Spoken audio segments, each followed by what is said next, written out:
Hello, I'm Iris Dev. Welcome to my channel. Today we're gonna study the Legion of Good Women from the unit 4th, Chaucer's Poetry, a General Survey. We have completed the two poems of Chaucer in this survey, and this is the third poem which we're gonna discuss today. It is most important point to note that this is the third largest Chaucer's work after Canterbury Tales and Tolley's and Griside. Without wasting the time, we're gonna start it. Before this, I have a request for you. If you have not yet subscribed my channel, please subscribe it and comment, share. Don't forget to press the bell icon to get the instant notification. Let's start this poem. First, we will start with the introduction of the poem. It is a poem in the form of a dream vision by the Geoffrey Chaucer during the 14th century. The poem is the third longest Chaucer's work after Canterbury Tales and Tolley's and Griside, and is possibly the first significant work in English to use the iambic pentameter and decasyllabic couplets, which he later used throughout the Canterbury Tales. This form of heroic couplet would become a significant part of English literature, possibly inspired by Chaucer. The prologue describes how Chaucer is reprimanded in his slumber by the god of love, Cupid, and his queen, Alceste, not praising too much for the good woman. Legion of good women, अगर हम इसके introduction की पे जाएं तो जैसे Chaucer की दूसरी पॉम्स हैं ड्रीम विजन, वैसी ही ये भी ड्रीम विजन है। ये तीसरी बड़ी पॉम है कैंटरबरी टेल और ट्रॉलीज और ग्रिसाइड के बाद और पॉसिबली ये सिग्निफिकेंट वर्क है इंग्लिश का, क्योंकि इसमें iambic pentameter और decasyllabic couplet इस्तेमाल हुआ है और इसी iambic pentameter और decasyllabic couplet को चॉसर ने कैंटरबरी टेल में भी इस्तेमाल किया। और इस टाइप का जो heroic couplet है वो काफी ज्यादा नुमाया पार्ट बना बाद में इंग्लिश लिटरेचर का, और यहाँ पे मुमकिन ये है कि इसको इंस्पायर चासर ने ही किया था। इंस्पिरेशन जो है वो चासर ही से आई है, इसीलिए बाकी लोगों ने भी इसको अपने पॉम्स के अंदर इस्तेमाल किया। जो हमें इसका प्रोलॉग है वो ये बोलता है कि चासर नींद में था, सोया हुआ था। द गॉड ऑफ लव, जिसको क्यूपिड बोलते हैं, उसने उसको रेप्रिमांड किया। सो रेप्रिमांड का क्या मतलब है कि उसको डांट डपट पड़ी और उसको पनिश किया गया। और उसकी जो क्वीन थी जिसका नाम था एल्केस्ट, तो एल्केस्ट ने भी इसको डांटा। क्यों डांटा? कहा कि आपने अच्छी जो वुमेन्स है उनकी तारीफ नहीं की, उनकी बहुत ज्यादा तारीफ नहीं की। तो इसी एवज में उसने the legend of good women लिखा। Synopsis of the poem. The poet recounts 10 stories of virtuous women in 9 sections. Those women are called the legion of true love are admired in this poem. Those are Calyptra, Thisbe, Medea, Phyllis, Hypsipyle, Ariadne, Lucretia, Philomela, Hypermnestra, and after that we have here the next most notable, Dido. The work has similar structure as in Monk's Tale, and like that tale, it is also unfinished work of Chaucer. The first legend we're gonna discuss here, the legend of Calyptra. Mark Antony leaves his wife, the sister of Octavian. Means Mark Antony's wife was the sister of Octavian. He leaves it. Why? Because he gonna search another wife. And search for another wife. He leaves it. He finds Calyptra and falls in love with her. They get married and have a great feast, but shortly after the feast, Mark Antony learns that Octavian is still angry and is coming to meet him. Calyptra and Mark Antony comes over and meet Octavian. Mark Antony and Octavian start fighting with each other. Mark Antony is defeated in the battle, so to save his reputation, he stabs himself. Calyptra sees of the death of Mark Antony in his own eyes and mourns his death extensively. She has warns that whatever happened to him will happen to her. So she filled the pit next to Mark Antony's shrine with poisonous snake and laid herself into a final rest next to him. अगर हम इसकी summary पे बात करें तो इस pome में 10 नेक खवातीन की कहानियां मौजूद हैं जो 9 सेक्शन में बयान की गई हैं। उन औरतों को सच्चे प्यार की कहावत कहा जाता था और उनकी तारीफ की गई है इस पोम।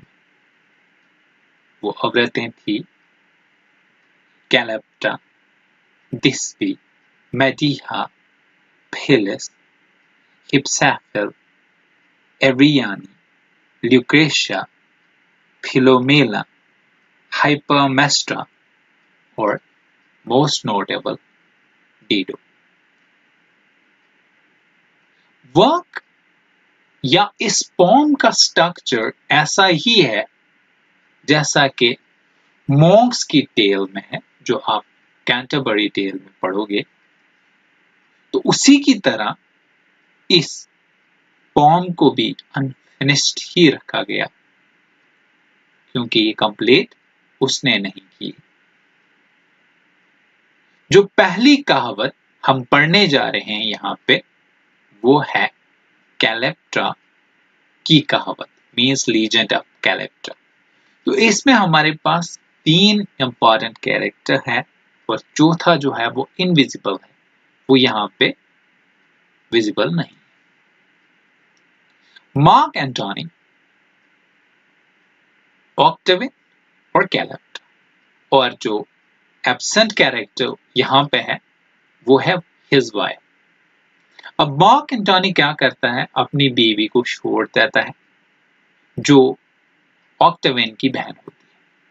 ऑक्टेवियन अपनी बहन से बहुत ज्यादा मोहब्बत करती है, ये तो बताया नहीं गया है लेकिन यहाँ पे लगता है, इसीलिए वो उसके लिए फाइट करती है।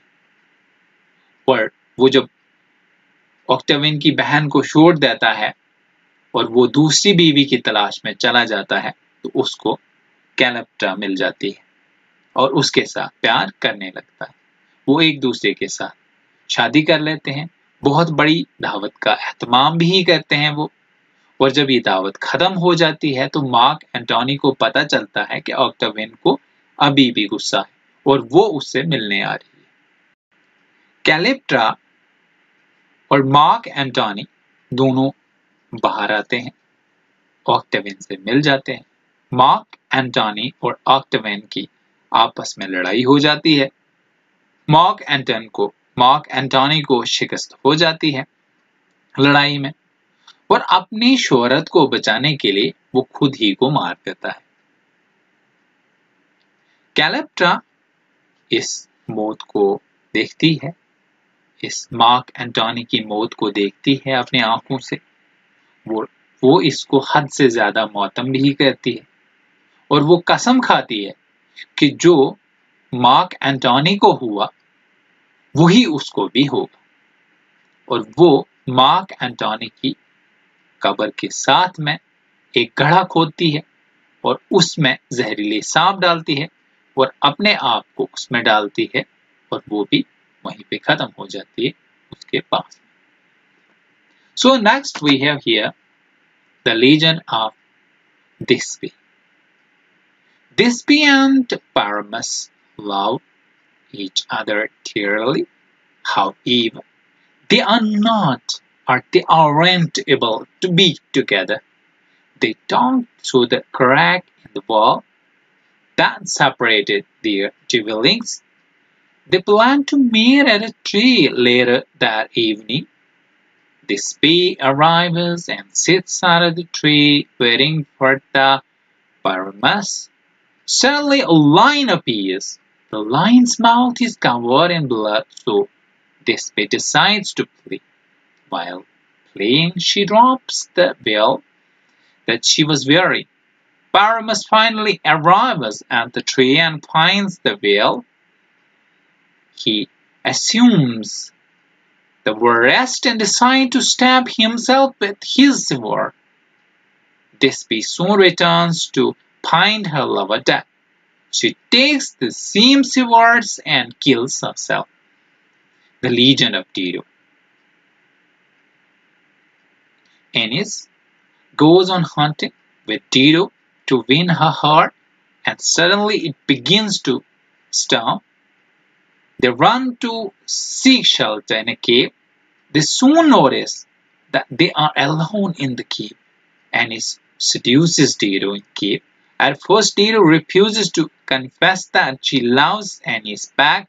However, she finally admits to him that she loves him dearly. Ennis begins to court Dido, but eventually he loses interest in Dido. He starts to plan how he will leave her and not return. Dido learns that he is trying to leave, and she attempted to stop from going. Ennis leaves despite Dido trying to stop him. Dido then calls upon her sisters to prepare a funeral arrangement. When Dido sees the funeral arrangement, she takes Ennis' sword and stabs herself. तो यहाँ पे हमने दो legion की बात की। एक legion थी दिस्बे और पायरमस एक दूसरे से काफी ज्यादा प्यार करते थे, हद से ज्यादा प्यार करते थे, ताहम वो एक दूसरे से नहीं मिलते थे। वो दरार के बीच से एक दूसरे के साथ बात करते थे। जो दरार वाल में थी, देवार में थी, और वही देवार जो है उन दोनों के रिहाइश को अलग करती थी। उन्होंने वो एक तरतीब उनके दिमाग में आ जाती है, वो एक तरतीब सोचते हैं कि वो शाम के वक्त दरख्त के नीचे मिलेंगे, और जब थिस्बे वहां पहुंच जाती है और पायरस का इंतजार कर रही होती है दरख्त के नीचे, अचानक एक शेर जाहिर होता है और उस शेर के मुंह में खून लगा हुआ होता है, और जो थिस्बे है वो वहां से भागने की कोशिश करती है। जब वो भाग रही होती है उसका बुर्का वहां पे गिर जाता है। वेल कहते हैं बुर्के को, जो उसने पहना हुआ होता है। वेल वो वाला कवर होता है या बुर्का होता है जिससे आप अपने मुंह को ढांप लेते हैं, खासकर औरतें। पायरामस फाइनली वहां पहुंच जाता है उस दरख्त के नीचे और उसको वो वेल मिल जाता है। वो सोचता है, वो ये इख्तियार कर रहता है कि बहुत बुरा हुआ है और वो ये फैसला करता है कि मैं अपने आप को मार दूं अपनी ही तलवार से। जब डिस भी जल्दी ही वहां पहुंच जाती है और अपने लवर को, अपने महबूब को मुर्दा पाती है, वो उसी तलवार से, मीन्स अपने महबूब की तलवार से अपने आप को मार देती है। दूसरा लीजन जो हम पढ़ने जा रहे हैं वो है लीजेंड ऑफ डीडो। तो एनिस शिकार के लिए जाता है डीडो के साथ ताकि वो उसके दिल को जीत सके। अचानक तूफान आ जाता है। वो शेल्टर ढूंढते ढूंढते एक कार में पहुंच जाते हैं और वो जब ये मालूम कर लेते हैं कि हम यहाँ पे इस कार में अकेले हैं, तो एनिस डीडो को अपनी तरफ रागिब करवाने की कोशिश करता है। फर्स्ट डीडो रिफ्यूज करती है, लेकिन बाद में वो मान जाती है। लेकिन रिफ्यूज करती है कि वो एनिस से प्यार नहीं कर सकती, लेकिन आखिरकार वो ये फैसला कर लेती है और वो डीडो से हद से ज्यादा प्यार करने लगती है। एनिस यहाँ पे उसके साथ प्यार और मोहब्बत की बातें करने लगता है डीडो के साथ, लेकिन आखिरकार वो उसमें दिलचस्पी लेना खत्म कर देता है। मीन्स उसको उसमें दिलचस्पी अब नहीं लगती। वो वहां से भागने की कोशिश करता है या भाग जाने का प्लान बना रहा होता है और फिर वापस ना आने का भी प्लान बना रहा होता है। डीडो जब ये जान जाती है कि वो कोशिश करता है, वो उसको रोकने की कोशिश करते हैं, लेकिन एनिस उसके रोकने के बावजूद भी रुकता नहीं है। डीडो अपनी बहन को बुलाती है और बोलती है कि जनाजे का अरेंजमेंट किया जाए।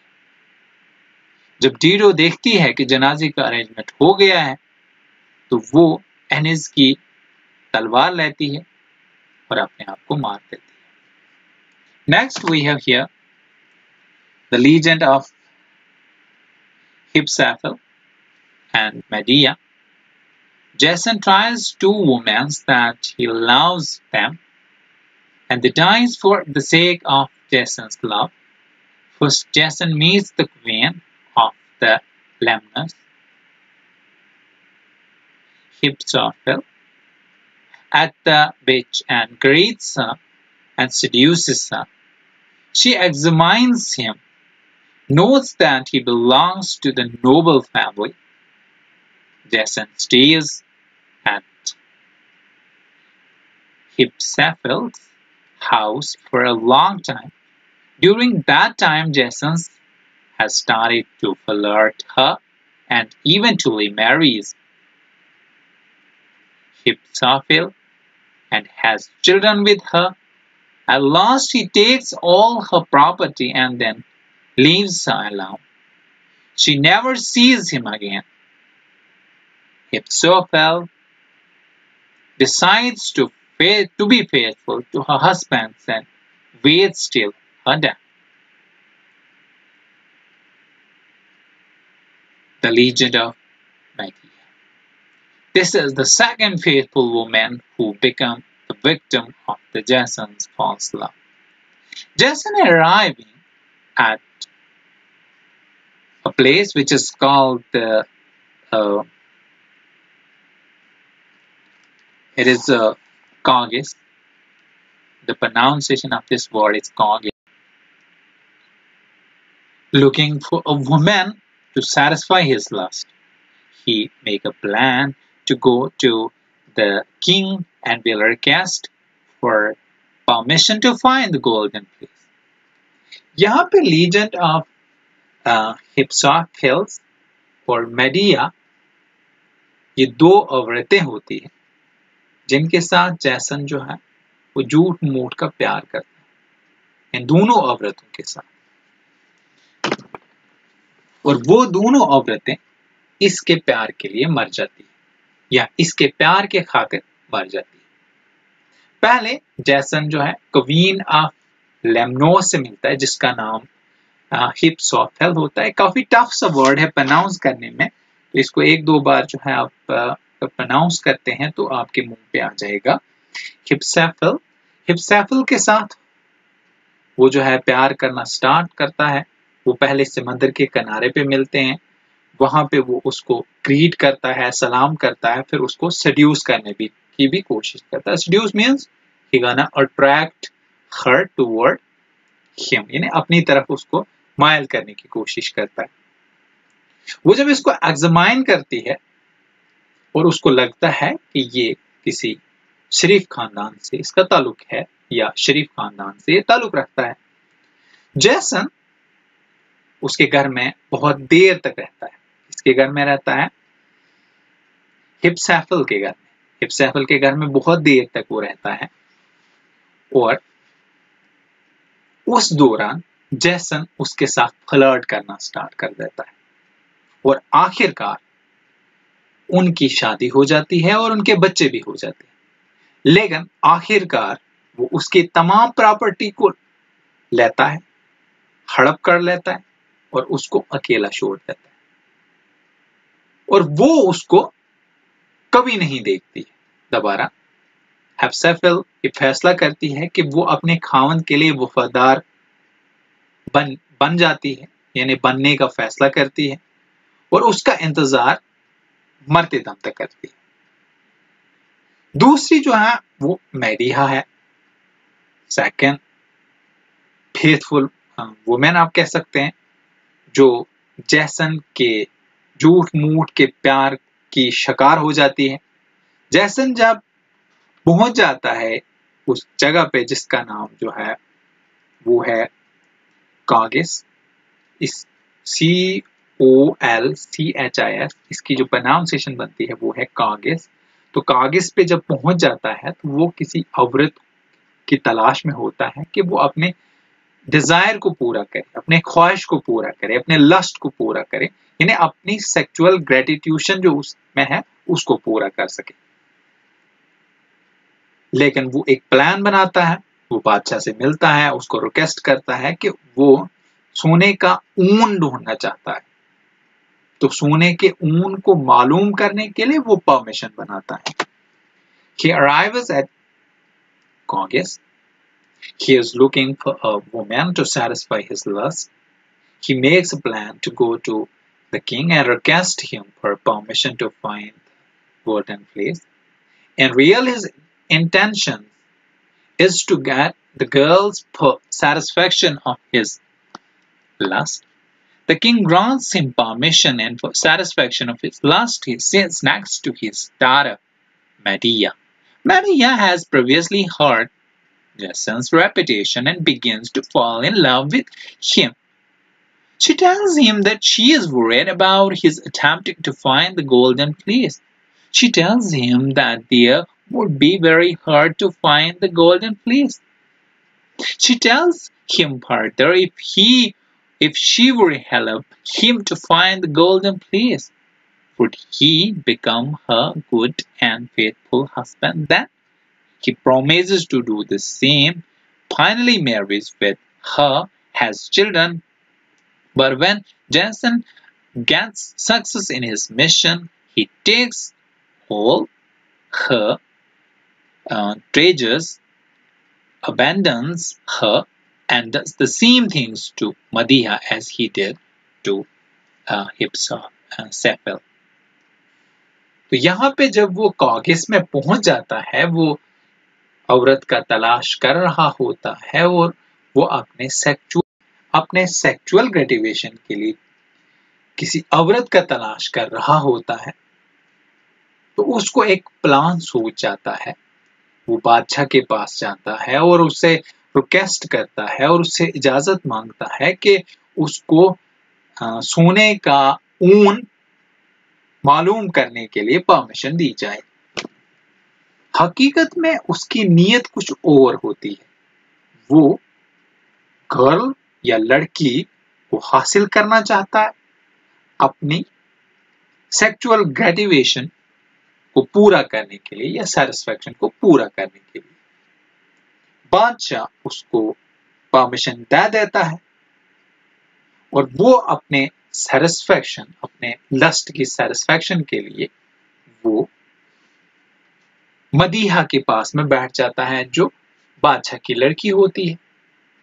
मदीहा ने सुना होता है जैसन के शोहरत के बारे में और वो इसके साथ प्यार करने लगती है या प्यार करना शुरू कर देती है।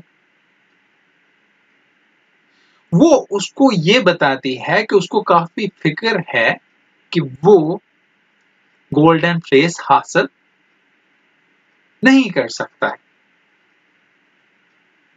यानी या वो कैसे हासिल कर सकता है। वो उसको ये भी बोलती है कि ये काफी मुश्किल है, ये आसानी से हासिल नहीं हो सकता है। उसको आगे ये भी बोलती है कि अगर वो गोल्डन फ्लेस को हासिल करने में उसकी मदद करती है, क्या वो उसका अच्छा और वफादार खावंता बन सकता है या बनेगा। वो उसके साथ प्रॉमिस करता है कि हाँ ऐसा होगा और आखिरकार वो उसके साथ शादी कर लेता है, उनके बच्चे हो जाते हैं। लेकिन जब जैसन जो है अपने मिशन में कामयाब हो जाता है तो वो उसके तमाम खजाने को लूट लेता है, उसको छोड़ देता है और उसके साथ वही करता है जो उसने हिप्सैफल के साथ किया होता है। Next we have, this is the last legend of Lucretia. So here we have three character, Sactus Antigonus, the friend of Collatinus, goes to his house, means to the house of Collatinus, right?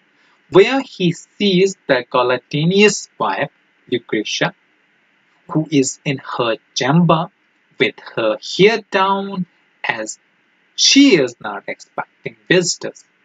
There, Sextus Antigonus looks at Lucretia, begins to examine her beauty. He desires her so badly that he decides he will make Lucretia his. He sneaks into her room and forcefully rapes her. After the act, Lucretia calls her husband, Larry's parents. She explains the horrible act that occurred. She then explains that she doesn't deserve forgiveness. She then takes a knife and kills herself.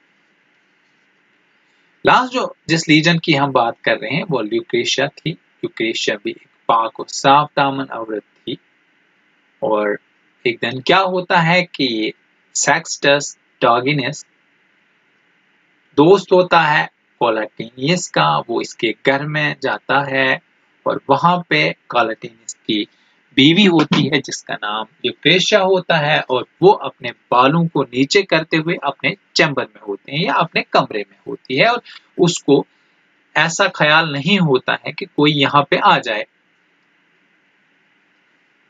Sextus एंटिगोनस जब ल्यूक्रेशिया की तरफ देखता है और उसको उसकी beauty को examine करना शुरू कर देता है, उसकी खूबसूरती को देखकर वो दंग रह जाता है। उसकी ख्वाहिश होती है कि वो उसको हासिल करे और बहुत बुरी तरह से हासिल करे ताकि वो अपने सेक्सुअल ग्रेटिफिकेशन को पूरा कर सके उसकी ब्यूटी से। तो उसने डिसाइड किया कि वो ल्यूक्रेशिया को अपना बना कर रहेगा। वो चोरी से उसके कमरे में जाता है और उसको जबरदस्ती उसकी अस्मत तरी करता है, उसको रैप करता है।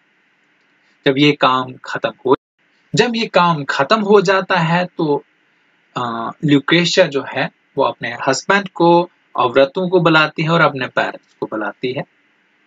वो उनको सब कुछ बता देती है जो उसके साथ हुआ है, यानी कि जो हॉरिबल एक्ट उसके साथ हुआ है वो उसको एक्सप्लेन करती है, उनको बताती है। वो ये एक्सप्लेन करती है कि वो माफी के काबिल नहीं है और वो चाकू उठाती है और अपने आप को खत्म कर देती है।